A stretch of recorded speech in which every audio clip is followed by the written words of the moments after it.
Hi, I'm Bruce Morrison from Motoractive, Sydney Motorsport Park. It's our new home for Maguires and Mobil One Motorsport, and we're delighted to be here. It's a terrific track. It's very close to our office in Sydney. What I like about Sydney Motorsport Park is it has a track that's both day and night. They put in the lights only a year or so ago. It's fantastic driving at night here as well as daytime. It also has a skid pan. It has off-road driving facilities. It's a terrific place. We won't be only recording at Sydney Motorsport Park. We'll be bringing you coaching tips from various tracks around Australia. It could be Sandown, Phillip Island, Norwell in Queensland. I think we'll go to Queensland Raceway now that Queenie's bought that, hopefully down to the Bend. So we will be bringing you JB's advanced track tips from a number of tracks, but our new home is Sydney Motorsport Park. And look, there you go. There's James Stewart from Driving Solutions. Let's go have a chat with him. Hey James, how are you, mate? How are you? Good to see you. Nice to see So you. thanks for decking out the new garage for us. The colour scheme looks great, brightens the place up. Everyone wins out of this. Looks flash, and it's got to be faster, doesn't it? Exactly, mate, exactly. So James is Driving Solutions. He's our coaching partner for track days. The tips will come from JB, but we're looking to do a number of things around the country. James is here all the time, most days of the week, so I think these days. You do both track days, you do track nights, you do skid pan, you do off-road. So James is a wonderful partner, also a fellow partner with Motorsport Australia. Yeah, it's really exciting. So we do run the Ricardo's races, the Girls on Track program, and also we do the OLTs for Motorsport Australia. So it's just a nice partnership that we're all in one happy family. Yeah, look, I think Sydney Motorsport has been around a long time as a racetrack. It's the only one we've got left in Sydney, so it's pretty busy for you. Yeah, so we do around about 130 odd track days a year, plus probably around 80 driver training days, plus four-wheel drive. So we're pretty busy here, but we also travel around the country doing all sorts of wonderful things as well. So, mate, when people come along for a track day experience, they obviously bring their own car, and if it's either a full day or a night session. And how many coaches would you have on deck when someone's here? Yep. So for days, we actually really push the instructors. So there's normally around 10 guys that are here, and that's everyone from people like Heimgartner, young kids that are coming up through the 86 series that are trying to get into motorsport and coaching as well. So we've got a great bunch of guys and girls that can jump in the passenger seat and help people out. Great, because you would normally break up the sessions or the days into beginner, intermediate and advanced, is that right? Yeah, and also race cars. So tuition doesn't stop when you get to race cars. That's where we do most of the tuition. So it's really good to teach people how to be safe to start with, but then when you want to find those little tents, then we jump back in as well at that stage. Yeah, look, even when we do the track tips by JB, you might see something that might be interesting in the track tip, but you've still got to put it into action. Yep. And this is where the live coaching or side-by-side coaching goes. Yeah, and I think that's the big thing. A lot of the video stuff, it looks like you're on mark, but then there's always what causes things. So when you're sitting next to someone, you can really see what caused the problem, not just deal with the problem. So there could be a couple of corners ahead, they're doing something wrong, but when you look at data, it only shows you that one spot. So there really is room for a side-by-side to do data, to do video, to do simulators. So we're just trying to put everything together. Yeah, and track days can be a little daunting if you haven't done them before, right? So you might turn up in a performance car. I've seen people turn up in a McLaren and have not been on a track before. So it can be a little daunting, and I know you spend quite a bit of time on the briefing and getting people to understand what's going on here so it doesn't end badly. Yeah, and I guess that's the big etiquette, like just trying to make sure that we really emphasise passing in a straight line is probably the biggest one. So you're not sort of coming into corners and passing people in dangerous spots, because we all assume on the public roads we see each other, but accidents still happen. So it's all about sharing the track and being aware of each other's space. Yeah, because the speed differential, right, between different cars, even in the same group, can be quite dramatic, particularly when you talk about the main straight or around the back, and so you can be looking in the mirrors and see no one, and then suddenly you see somebody, and that differential can close on you fast, right? Without a doubt, and it could be two cars doing exactly the same lap time, but they make the time in totally different places. So one car could be 40 k's quicker down the straight, but it's 40 k's quicker around the corner slower. So it really is interesting. Even the same lap time, you have a different speed in places. Awesome. Well, James Stewart, Driving Solutions is the place to go for your track days and coaching. I think I saw over the back of me here John Bowe hanging around. Hey, I don't know how he got here, like he's everywhere. I reckon since COVID finishes, there's no holding him down. Let's go chat with him. Bruce, How are you, buddy? I'm good. How's he bumping into you here at Sydney Motorsport Park? Look, I always say a day at the racetrack's better than any other day, and here we are. Yeah. Great day, and we got some interesting cars, and you know it's just a terrific circuit. Yeah, So, I mean, you're why wearing not? your Mobil 1 colours, all that Yes, kind of of stuff, course, buddy. Good to of see you course. on the job. So listen, this is our new garage, our new home for our motorsport program at Motoractive. So Yeah. with both our Maguires and Mobil 1 brands, which I'm sure you're excited with the special Yes, colours we've got I am, down. yes. And we brought 3 cars out from the business. Yes. Really to give people a different idea at a place like this, what 3 very different cars are. So the first one, Yes, I was we just say, looking. right, just looking at this guy. It's an entry level. It's a Golf R, about 9 or 10 years old Yeah. now.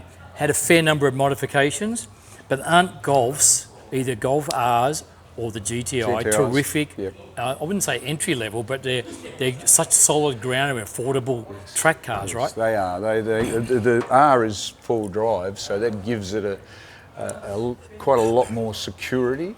But the GTI is a bit lighter, and as long as you're okay to function with front drive, which a lot of people are, they make a terrific track car. They both got a great build quality. You can do stages of modifications which aren't silly money, Yeah. and you end up with a really nice track car, which is what we all love to do. Because if people, let's have a look at it for a second, right? You can see here,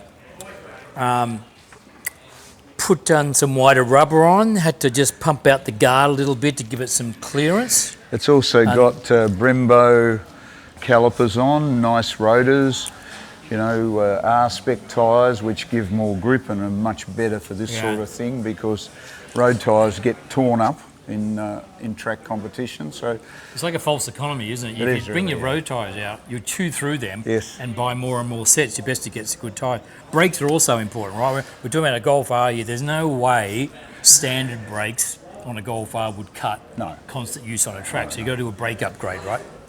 you know, particularly pad material, road pads are made to be quiet and not squeal, where you get them on a racetrack 2 or 3 laps, they not only compress, but they overheat and they're just not very good. So Yeah, it's terrible, really off-putting too, isn't it? It you, is, yeah, When you yeah. feel your brakes going, all your confidence goes with it, doesn't it? Absolutely. So with the wider rubber, it's had a decent level tune, I know. So it's sitting squat with better it's got suspension. a nice racing seat race as well, seat. which you know holds you in better, and it's got a harness.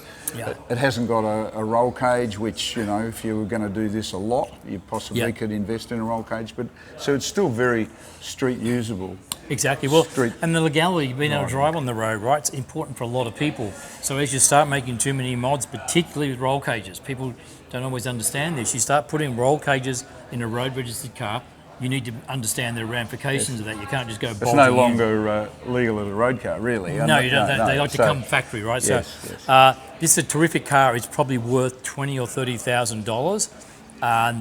Fantastic. We've had this in I know, when you've had it was for new. years, yes. It's great to drive. Yes. It's fun to drive, right? Really fun to drive. Yes. But I think a great car for someone, you can get something like this for $20,000 or $30,000, mate. You're set. Absolutely, Right? you can, and it's quick. They're quick. They are quick. They are, you yeah, know, pretty good. They would run rings around a lot of so-called Aussie V8 style muscle cars. Yeah, you know, they they have fast go very well. cars. And they yeah. can string quite a few laps together. Yeah, they can. So right behind us here, we have one of my favourite cars of all time. Yeah, one of mine an too. M2 from 2018, so it's a few years old now. It's definitely had some work. A pretty mild tune, probably more like a stage 2 tune. No, there's no downpipe or anything in this. It's over the top. Suspension, all KW, so it's lowered. We're running the standard rims. You know what's interesting here, JB? They're the standard M2 rotors on this car. Yeah. And all we do is flip out the brake pads Yes. to a more high-performance track-focused brake pad. Yes. But we have never changed. We've changed a set of rotors, but the car's 3 years old, done lots of track days. Yeah. We only changed the rotors, front rotors, in this a few months ago, and it Well- lasts all that time straight from the factory, other than the brake pads. Once again, though, you know, they're a quality car, aren't they? And so there's a difference between Yeah.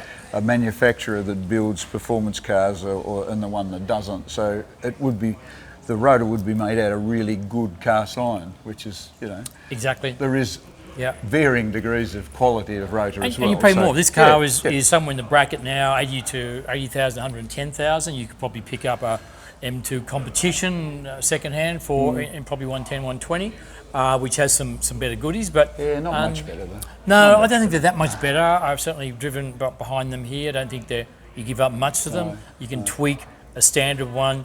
It also, at this price point, that around the 100 grand mark, let's say, versus 20, 30,000, there's more inbuilt performance, isn't there? So the car doesn't overheat. It doesn't have as many problems you have to counter with modifications. No, that's true. And Terrific mid-level though, isn't it? It is. I mean, 100 grand sounds like a lot of money, but in terms of a track car, it is very reasonable, and it's still street usable.